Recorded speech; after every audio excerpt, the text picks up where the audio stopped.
Hello, America. Dave Hodges here, host of the Common Sense Show. We are the show that is freeing America one enslaved mind at a time, defending God, family, country, and especially the vulnerable that have no voice, have no protection. Well, we try to stand in the gap as best we can, and we appreciate your support. Let me tell you this Project 25 is from the Devil's Workshop.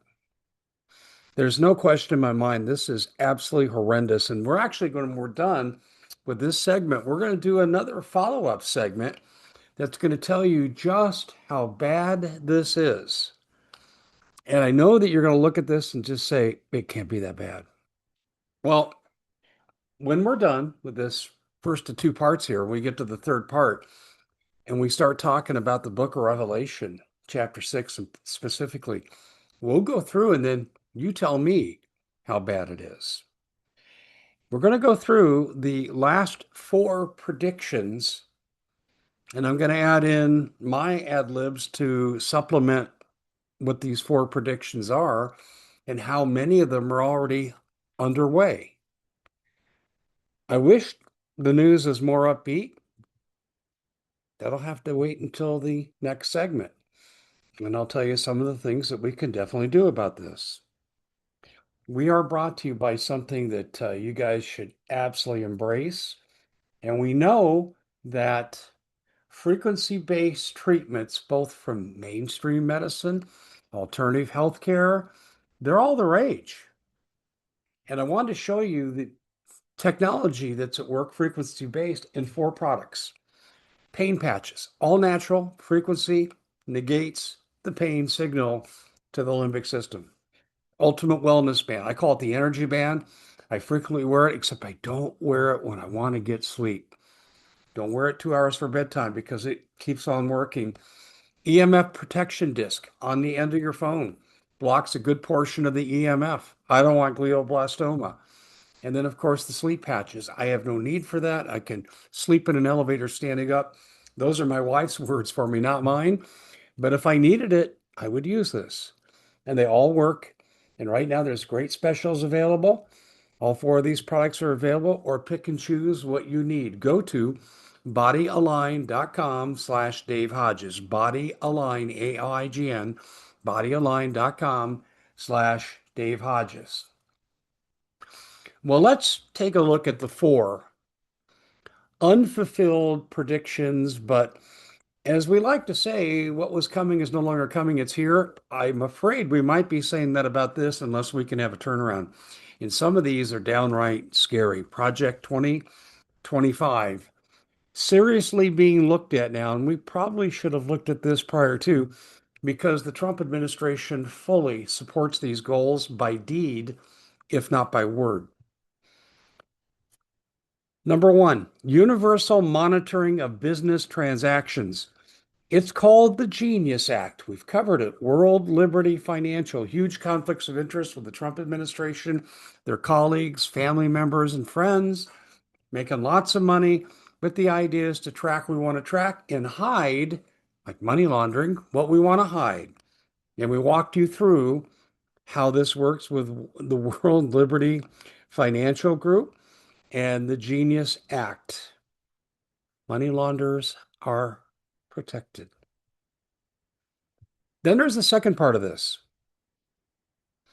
Smart ID cards. Unbelievable that they think they can do this. This sets you up for so much. And when I go through what they're going to require in this, you're going to say, Dave, wait a minute, that's illegal Fourth Amendment stuff. It's intrusive searches. Yes, total Fourth Amendment violation. And when they use the social credit system that'll come from this digital system, then you've got a due process violation with the Fifth Amendment. And if you're not allowed to fight against it, okay, can't have a lawyer present, that's Sixth Amendment. No court, yeah, you get the idea. I can go through them all here. And if you speak out and social credit comes in, that's a First Amendment violation. This is wholly unconstitutional. This whole thing is a total change of American jurisprudence. So, number two, smart ID cards. Doesn't sound bad. They're electronic, they'll be efficient. Here's what's in them: your education level. Okay. That's none of anyone's darn business. You can wear that proudly, but I think it could be used prejudicially against people that aren't educated. Um, Medical history.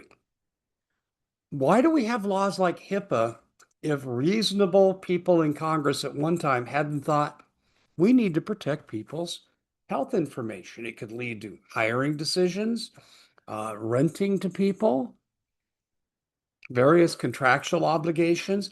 Your health is nobody's business.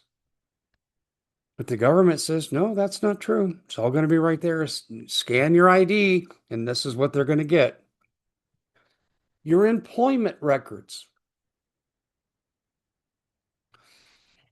Hypothetical. Do you think it's possible a young lady growing up, quote, on the wrong side of the tracks, didn't have a lot of advantages, disadvantages galore, and she had to make money as an exotic dancer. And then she said enough's enough and started using the money to go to college, got a degree, disavowed that lifestyle, moved into a productive lifestyle. Now she's a prominent member of her church. She works in charity. She's on the prayer worship team, but she can't escape her past because this will stay right here. That is so wrong. That is wrong. It's part and parcel of what we do to ex-cons because once they get it on the record, ain't getting it off. Hard time getting jobs. This is terrible. All your financial accounts. Again, no one's business. If you pay your taxes, render unto Caesar what is Caesar, Romans 13, that's fine. But your accounts are none of their business. Why are you in a credit union, not B of A? I've actually been asked that question from B of A when we closed our account. It's none of their business, but they're making it their business. This could be the means for prejudice. I remember when Jamie Dimon, when he was really against crypto, no longer is. In fact, he's the opposite.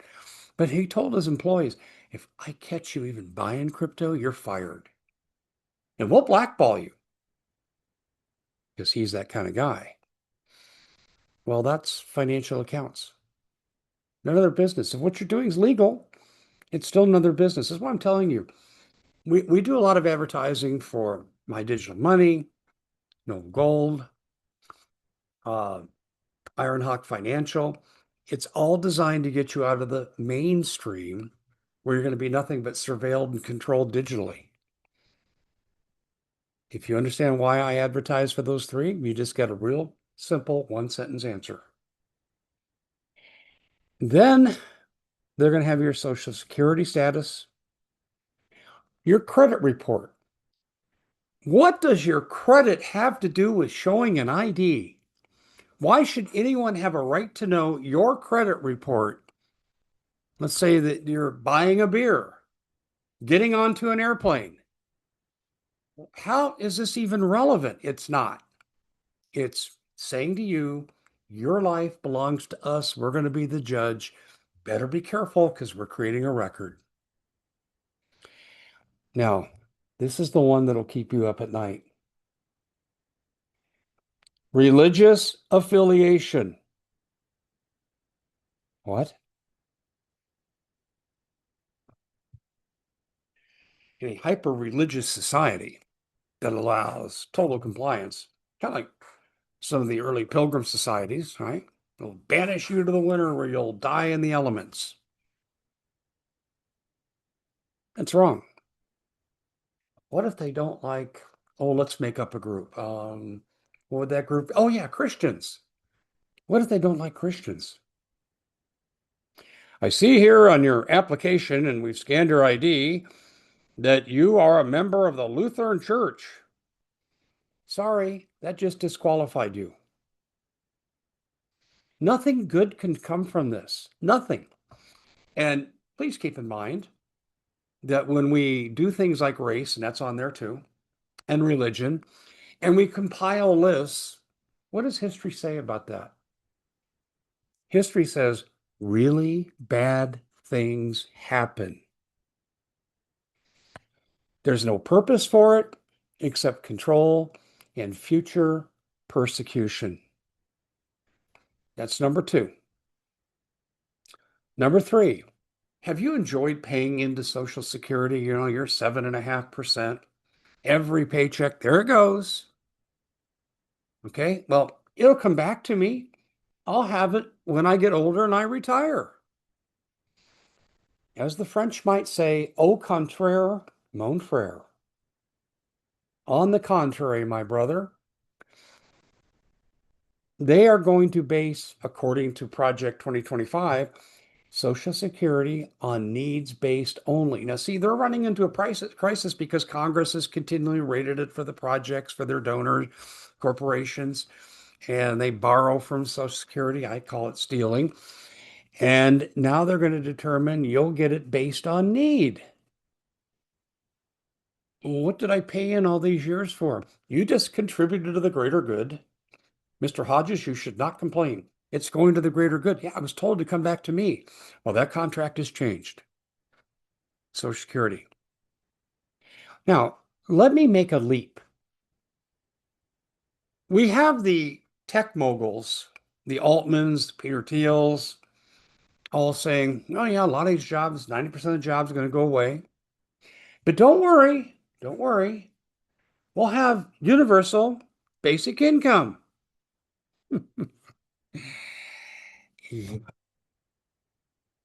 If you can't trust them to honor their Social Security commitment to what you paid in for 40, 50 years, how can you trust them that because you no longer have a job, don't have a prospect for a job, way too much competition, the odds don't favor you getting a job?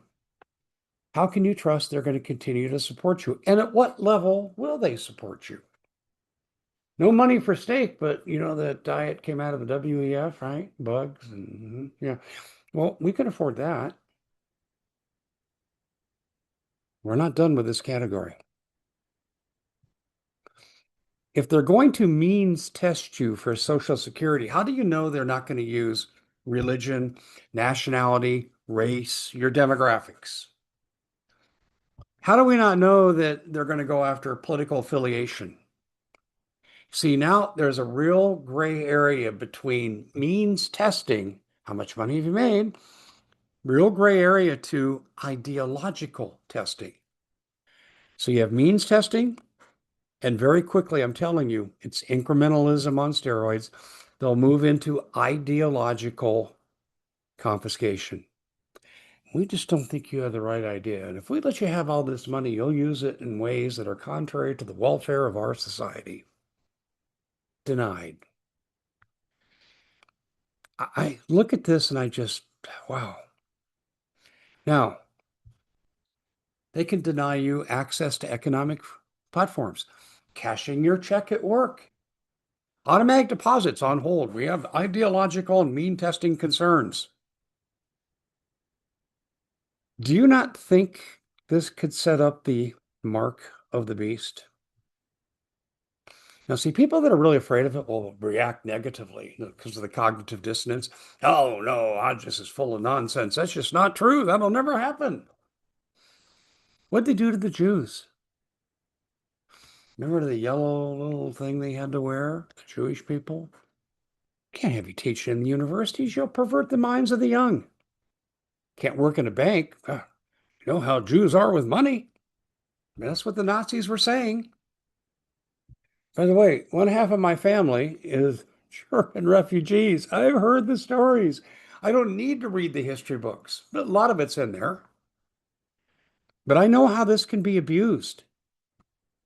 And it may not be Jewish people the next time. It might be, I don't know, choose a group, any group, doesn't matter.